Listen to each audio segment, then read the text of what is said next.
Everyone, সবাই কেমন আছেন? তো আজ কিন্তু নতুন একটা ভিডিও নিয়ে চলে আসলাম। আজ কিন্তু আমার রান্নাঘরে আমি রান্না করছি। তো ভিডিওটা কিন্তু লাস্ট পর্যন্ত দেখবেন। আজ আমি রান্না করব হচ্ছে বেগুন দিয়ে আর হচ্ছে ডিম দিয়ে, মানে একটু মাখানো মাখানো ঝোল হবে। অল্প ডিমেই মানে অনেকজন খেতে পারবে এরকম।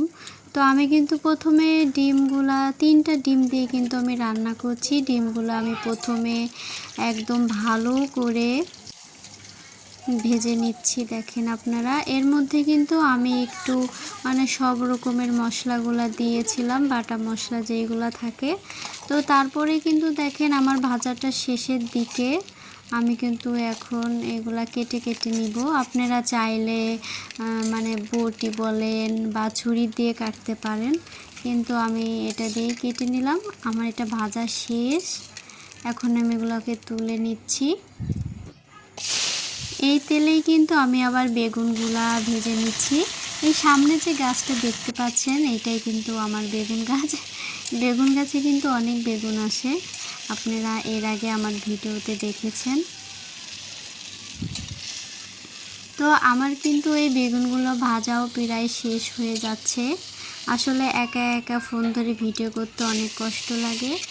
আর এখানে কিন্তু আমি একটা বাটির মধ্যে মানে যত রকমের মশলা থাকে সব মশলা একবারে মিক্সড করে একটু পানি দিয়ে দিয়েছি। তারপরে কিন্তু একটু হচ্ছে আপনার জিরার গুঁড়া দিয়েছি।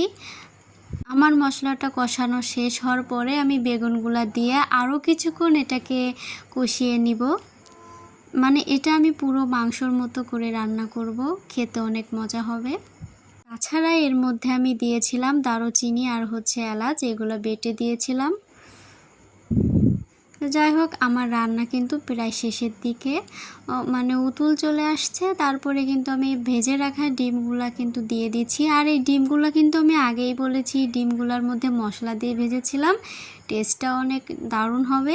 তো ভালো থাকবেন সবাই, আল্লাহ হাফেজ।